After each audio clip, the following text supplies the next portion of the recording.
When the sun went down in World War II, survival depended on something humans didn't have: vision. Entire cities were attacked by enemies no one could see, and in the darkness, defense almost didn't exist. Out of this fear, a silent race began. One side learned how to turn invisible signals into control of the sky. The other realized too late that flying skill alone meant nothing once daylight disappeared. Night stopped being a shield and became a battlefield. Whoever mastered it could strike first, vanish faster, and decide when the fight even began. How did darkness become a weapon of war? And what kind of aircraft could turn total blindness into absolute advantage? To understand that, we need to go back to the moment when the night itself became the enemy. When the sun went down, war stopped following familiar rules. During World War I, darkness began to serve not just as cover, but as a deliberate strategy. German Zeppelins crossed night skies almost unseen, dropping bombs on British cities that had little ability to respond. Gotha bombers followed, using moonless nights to strike civilian targets. Even when defenses existed, searchlights, anti-aircraft fire, and fighters guided by light, the psychological impact was immense. At night, the sky itself became hostile territory. That trauma never left Britain. Throughout the 1930s, as Germany accelerated bomber production, the fear of invisible attack returned. It became reality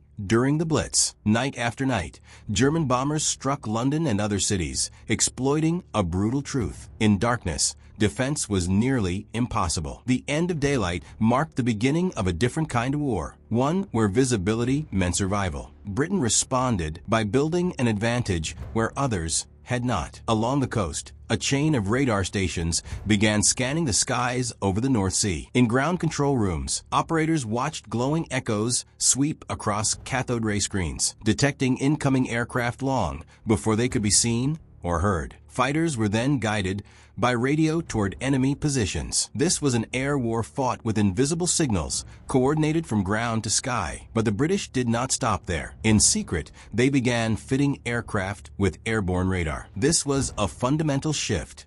No longer would fighters rely solely on instructions from the ground. Now the aircraft itself could detect enemy planes in the dark, close the distance, and attack. These early systems were crude and highly classified, but they worked. For the first time, pilots could hunt at night with something resembling vision. Across the Atlantic, the United States lagged behind. American airspace had never been attacked, and night combat remained a low priority. Few pilots were trained to fly without visual references, and even fewer were prepared to fight under such conditions. The American approach relied on basic instruments and individual skill, a method poorly suited to the realities of modern aerial warfare. That began to change when American observers were sent to Britain. They watched nighttime operations unfold. Coastal radar stations, ground controllers, and interceptors working as a single system. They saw fighters guided toward targets no one could see with the naked eye. The contrast was stark. While Britain was learning to dominate the night, the United States was still learning how to endure it. It was in this context that a secret order was issued. In October 1940, engineer Vladimir Pavleka was summoned to Wright Field in Ohio. He was forbidden from taking notes. Everything had to be memorized. The U.S. Army demanded a new kind of aircraft, a night interceptor equipped with a device capable of seeing and distinguishing other airplanes in total darkness. It was not a request, it was an order, and it would reshape aerial warfare forever. And if you're enjoying how this story is unfolding, take a moment to support the channel. Because from this point on, the war is no longer about who flies better in daylight. When the P-61 Black Widow finally reached operational units, disbelief was often the first reaction. With a wingspan of 66 feet, twin engines producing 2,000 horsepower each, and a combat weight exceeding 29,000 pounds, the aircraft looked more like a medium bomber than a fighter. Compared to the sleek single-engine interceptors pilots were used to, the P-61 appeared oversized, bulky, and slow to respond. Many pilots questioned how such a massive aircraft could survive in combat, let alone excel as a fighter. Carroll Smith, who would later become the highest-scoring American night ace in the Pacific, recalled his first impression bluntly: "She's too big and clumsy to be a fighter." That skepticism was common. The Black Widow defied every visual expectation of what a fighter should be. But this reaction revealed a deeper misunderstanding. The P-61 was not built to chase opponents in daylight dogfights. It was designed for a different battlefield entirely, one where visibility did not exist. Its size was not excess, it was function. The large wings allowed long loiter times, enabling the aircraft to patrol defended areas slowly while waiting for intruders. Twin-tail booms provided stability when flying behind multi-engine bombers, reducing turbulence and improving weapons accuracy. The spacious fuselage allowed room for heavy electronics, fuel, and a three-man crew. Every unconventional choice served a single purpose: domination of the night sky. What truly separated the Black Widow from every other fighter was hidden in its nose. Inside a fiberglass radome sat the SCR-720 microwave radar system, a technological leap that transformed darkness into navigable space. Weighing more than 400 pounds, the radar used a rotating dish antenna to sweep the sky with a narrow, precise beam. Unlike earlier long-wave radar systems, it minimized ground interference and offered dramatically improved accuracy. Under favorable conditions, the SCR-720 could detect enemy aircraft from distances ranging between 3 and 20 miles. For night fighter crews, this capability was revolutionary. Instead of relying solely on ground controllers to vector them toward unseen targets, the P-61 could search independently. The aircraft was no longer blind in darkness. It had electronic eyes. Inside the cockpit, the radar operator interpreted glowing blips on a cathode ray screen, translating abstract signals into precise instructions. Left, right, closer. The pilot flew by voice, trusting a crewman who could see what no human eye could detect. Night combat became a carefully choreographed interception rather than a gamble. The sky, once empty and terrifying, was suddenly mapped. As crews gained experience, limitations became clear. Detection ranges were sometimes barely adequate, especially in poor conditions. In response, Northrop introduced upgraded radar variants in later models, improving reliability and performance. Even so, the existing system was already enough to erase the enemy's greatest advantage: invisibility. The P-61 was not a single pilot machine. It was a system that depended on human coordination. The standard crew consisted of a pilot, a radar operator, and a gunner. Each role was essential, and failure by one endangered all three. Radar operators were recruited under deliberately vague titles to preserve secrecy, often unaware of the full nature of their duties until deep into training. Training was exhaustive and unlike anything most pilots had experienced. Many came from bomber backgrounds and had to relearn fundamental skills. Night flying demanded absolute reliance on instruments, the ability to operate without visual references, and constant communication with radar operators and ground controllers. Crews trained for high and low altitude flight in total darkness, radar-guided intercept maneuvers, and blind landings. Preserving night vision became an obsession. Instrument lights were dimmed or switched off entirely.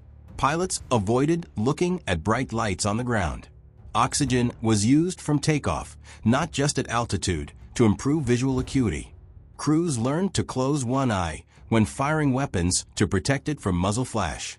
Even cockpit windows had to be flawless. A single scratch could scatter light and destroy visibility. To enhance visual acquisition, Northrop introduced night binoculars integrated with a gun sight.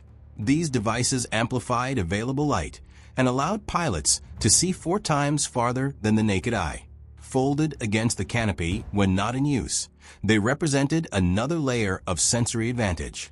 Radar found the target. Binoculars confirmed it. Weapons finished the job. When the Black Widow entered combat in Europe in mid-1944, it did so under intense scrutiny. Many commanders favored the British de Havilland Mosquito, which was lighter, faster, and cheaper. Skeptics argued that the P-61 was too expensive and too complex. To settle the debate, a direct fly-off was arranged between the two aircraft. After ground crews tuned the P-61 for maximum performance, the result surprised almost everyone. The Black Widow proved faster at all altitudes, climbed more aggressively, and outturned the Mosquito by a significant margin. Despite lingering political and logistical concerns, the comparison demonstrated that the P-61 was not merely adequate. It was superior in several key areas. The aircraft's first victories in Europe came against V-1 flying bombs. These pilotless weapons were small, fast, and difficult to intercept, especially at night. Using radar, P-61 crews positioned themselves ahead of the V-1s, closed the distance unseen, and destroyed them with cannon fire. The success validated the aircraft's core concept: precision interception in total darkness. As German night intrusions declined, Black Widows were reassigned to ground attack missions. Armed with machine guns, cannons, bombs, and rockets, they struck trucks, trains, and supply depots after sunset. The aircraft built to defend cities now carried the war deep into enemy territory, still under the cover of night. In the Pacific theater, the Black Widow's reputation was forged against Japanese aircraft. The first aerial victory by a P-61 occurred in June 1944 over Saipan, when a crew shot down a Mitsubishi G4M Betty bomber. Days later, another Black Widow destroyed a fast Mitsubishi Ki-46 reconnaissance aircraft over New Guinea. These were not easy targets, and the victories sent a clear message. Pacific operations demanded endurance. With external fuel tanks, P-61s could remain airborne for up to 8 hours, patrolling vast expanses of ocean and jungle. Crews flew long, silent missions, waiting for radar contacts in the darkness. When Japanese night intrusions diminished, Black Widows transitioned to interdiction roles, attacking ground targets under cover of night. By the end of the war, Black Widow squadrons across all theaters had achieved more than 130 aerial victories. But the statistics only hinted at the true impact. The P-61 did something far more important than shoot down enemy aircraft. It ended the illusion that darkness guaranteed safety. The night no longer belonged to whoever dared to use it. It belonged to whoever could control it. When World War II came to an end, the skies that had once demanded the P-61 Black Widow began to change. Enemy night intruders disappeared, and the specific conditions that had justified such a specialized aircraft faded with them. The Black Widow, designed for a war fought in darkness, found itself without an enemy that still dared to hide there. Production stopped soon after the war ended, and the P-61 never saw combat again. Its mission, however, had already been completed. Yet the story of the Black Widow did not end with peace. Its strength, stability, and ability to operate in extreme conditions made it valuable beyond combat. Post-war, modified P-61s were used by the U.S. National Weather Service to fly directly into thunderstorms as part of Project Thunderstorm. Loaded with scientific instruments, these aircraft penetrated violent weather systems to measure turbulence, wind speeds, and precipitation. An airplane once built to hunt bombers now explored storms no other aircraft could safely enter. The P-61 also played a role in shaping the future of aviation technology. Used by the National Advisory Committee for Aeronautics, it carried experimental models to high altitudes, releasing them so engineers could study transonic and supersonic behavior. In an era before advanced wind tunnels, the Black Widow became a flying laboratory, contributing to research that would influence jet aircraft and spaceflight. Even in peacetime, it continued to push boundaries. But the true legacy of the Black Widow is not found in laboratories or museums. It lies in what the aircraft proved. Before the P-61, night was an advantage enjoyed almost exclusively by attackers. Darkness meant uncertainty, fear, and vulnerability. The Black Widow changed that equation. By combining radar, specialized training, and coordinated crews, it transformed the night into controlled space. The invisible became visible. The unknown became navigable. The P-61 was more than an airplane. It was the moment when technology and doctrine caught up with the realities of modern war. It demonstrated that mastery of the battlefield was no longer limited by human senses alone.